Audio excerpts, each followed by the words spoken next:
Le récit d'Ibrahim, sa naissance, sa lignée et son émigration. Il est Ibrahim ibn Tarah, né sur les terres des Chaldéaniyin, c'est-à-dire Babyl et ses alentours. Et c'est ce qui est authentique et connu chez les historiens et biographes. C'est également ce qui a été authentifié par Al-Hafiz ibn Asakir. Puis ils poursuivirent leur chemin vers les terres des Canaaniyin, où se trouvait le temple sacré d'Al-Quds. Ils restèrent un temps à Harran, terre des Chaldéaniyin à cette époque, terre qui recouvrait également la péninsule arabique et le Cham. Les gens de Harran adoraient les 7 astres, de même que ceux qui peuplaient la ville de Damas. Ils se tournaient vers le pôle nord et vouaient divers actes d'adoration, en parole et en acte, aux 7 astres. C'est pourquoi il y avait aux 7 portes de la ville de Damas un sanctuaire pour l'un de ces 7 astres, où ils organisaient des célébrations religieuses. Ainsi, les gens de Harran adoraient les astres et les idoles. Et tous les habitants de la terre étaient alors mécréants, à l'exception d'Ibrahim, sa femme et son neveu Lut. C'est à Ibrahim qu'Allah confia la mission de mettre fin à ce mal et cet égarement. En effet, Allah le guida dès sa tendre enfance et il fit de lui un prophète et le choisit comme prophète et ami privilégié une fois adulte. Allah dit « Nous avions auparavant guidé Ibrahim, nous le connaissions parfaitement. » Et Ibrahim, quand il dit à son peuple « Adorez Allah et craignez-le, c'est bien meilleur pour vous si vous saviez. » Vous n'adorez que des idoles en dehors d'Allah et vous forgez un mensonge. Ceux que vous adorez en dehors d'Allah ne possèdent aucun moyen de vous procurer votre subsistance.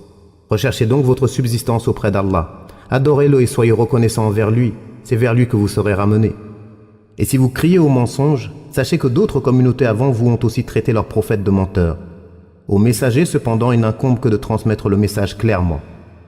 Ne voit-il pas comment Allah a formé la création une première fois, puis la recommencera ? Cela est facile pour Allah. Dis, parcourez la terre et voyez comme il a formé la création. Puis comment Allah a créé la génération ultime, car Allah est capable de toutes choses. Il châtie qui il veut et fait miséricorde à qui il veut. C'est vers lui que vous retournerez. Et vous ne pourrez vous opposer à sa puissance, ni sur terre, ni au ciel. Il n'y a pour vous en dehors d'Allah, ni allié, ni secoureur.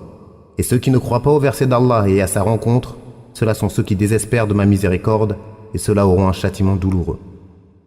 Son peuple n'eut d'autre réponse que « Tuez-le ou brûlez-le » Mais Allah le sauva du feu. Ce sont bien là des signes pour des gens qui croient. Et Ibrahim dit « En fait, c'est pour vous unir les uns les autres dans la vie présente que vous avez adopté des idoles en dehors d'Allah. Ensuite, le jour de la résurrection, les uns rejetteront les autres, et les uns maudiront les autres, tandis que vous aurez l'enfer pour destination finale, et vous n'aurez pas de protecteur. » L'autre crut en lui. Il dit « Moi j'émigre vers mon Seigneur, car c'est lui le Tout-Puissant, le Sage. » Nous lui donnâmes Ishaq et Ya'qub, et plaçâmes dans sa descendance la prophétie et le livre. Nous lui accordâmes sa récompense ici-bas, tandis que dans l'au-delà il sera parmi les gens de bien. Allah évoqua ensuite la discussion qu'Ibrahim eut avec son père et son peuple, comme nous le verrons plus loin, si Allah le veut. L'appel d'Ibrahim à son père.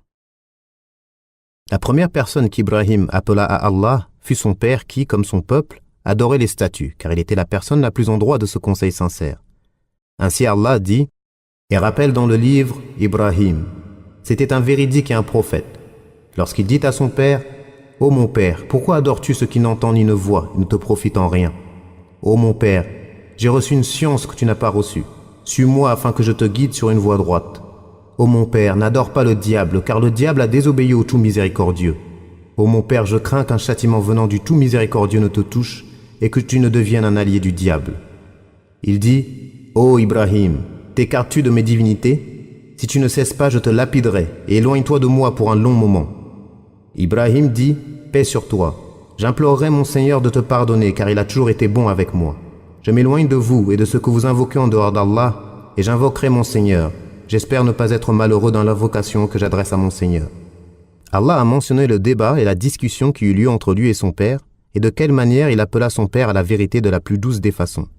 Il montra la fausseté de son adoration des idoles qui ne peuvent ni entendre l'invocation de celui qui les adore, ni le voir. Alors comment pourrait-elle lui être d'une quelconque utilité ou lui apporter un bien comme la subsistance ou le secours? Puis, il lui montra ce qu'Allah lui a accordé comme droiture et science bénéfique, bien qu'il soit plus jeune que son père. « Ô mon père, j'ai reçu une science que tu n'as pas reçue. Suis-moi afin que je te guide sur une voie droite. » C'est-à-dire une voie droite, claire, simple, qui te conduira au bien de ce monde et de l'au-delà. Lorsqu'il lui exposa cela et le conseilla, son père refusa, et plus encore le menaça en disant « Ô Ibrahim, t'écartes-tu de mes divinités ? si tu ne cesses pas, je te lapiderai, et éloigne-toi de moi pour un long moment. Certains ont été d'avis que cette lapidation serait verbale, et d'autres ont été d'avis qu'elle serait physique.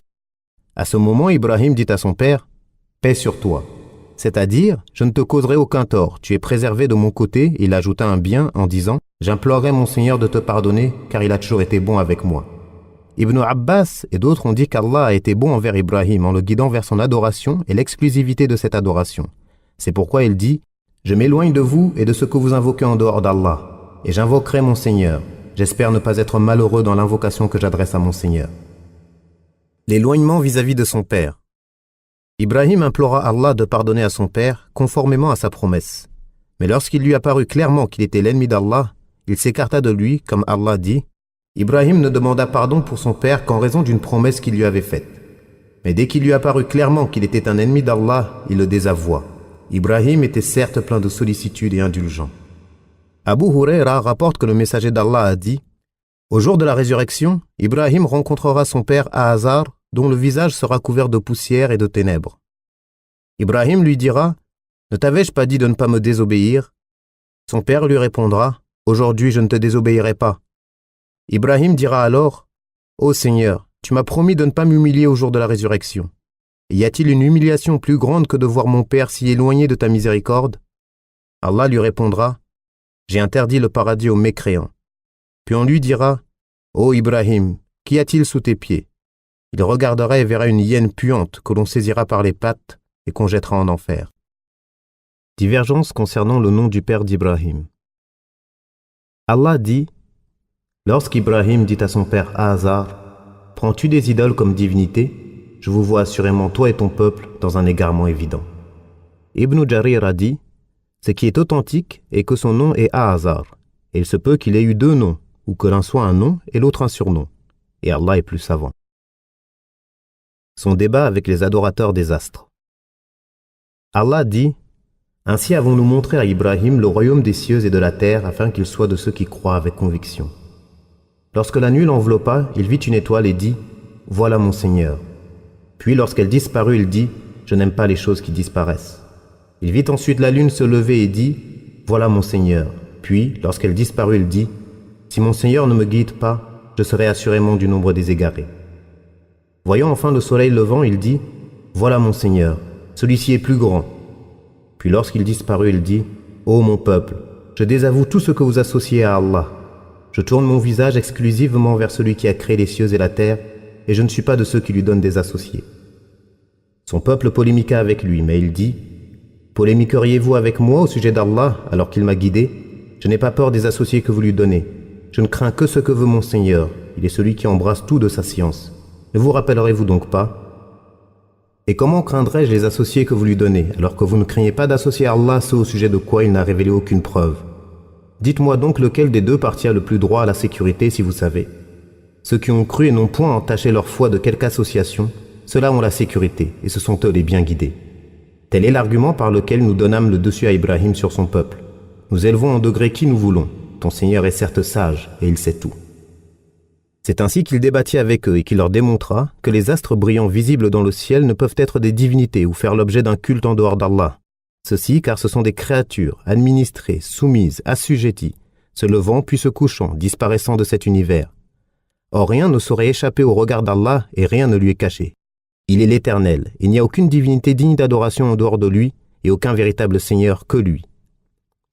Il leur montra d'abord que cet astre, on dit qu'il s'agissait de Vénus, ne pouvait être une divinité. Puis il se tourna vers la lune, qui est plus lumineuse et plus belle encore, et enfin il se tourna vers le soleil, qui est l'astre visible le plus lumineux et le plus éclatant. Il montra que tous étaient des créatures administrées, soumises et assujetties, comme Allah dit « Parmi ces merveilles sont la nuit et le jour, le soleil et la lune. Ne vous prosternez ni devant le soleil, ni devant la lune, mais prosternez-vous devant Allah qui les a créés, si c'est lui que vous adorez. » Voyant enfin le soleil levant, il dit « Voilà mon Seigneur, celui-ci est plus grand. » Puis lorsqu'il disparut, il dit « Ô mon peuple, je désavoue tout ce que vous associez à Allah. Je tourne mon visage exclusivement vers celui qui a créé les cieux et la terre, et je ne suis pas de ceux qui lui donnent des associés. » Son peuple polémiqua avec lui, mais il dit « Polémiqueriez-vous avec moi au sujet d'Allah, alors qu'il m'a guidé ? Je n'ai pas peur des associés que vous lui donnez. Je ne crains que ce que veut mon Seigneur. » C'est-à-dire, Je ne porte aucune attention à ces divinités que vous adorez en dehors d'Allah, car elles ne sont d'aucun profit. Elles n'entendent et ne raisonnent pas, mais elles sont administrées et assujetties comme les étoiles, ou façonnées et érigées par des hommes. Le plus probable est que son exhortation concernant les astres s'adressait aux habitants de Harran qui les adoraient. Cela contredit la thèse disant que cela s'est produit lorsqu'il sortit de la caverne alors qu'il était enfant, comme cela est soutenu par Ibn Ishaq et d'autres savants, ainsi que dans des récits rapportés des gens du livre et en lesquels on ne peut avoir confiance, surtout lorsqu'ils sont contraires à la vérité.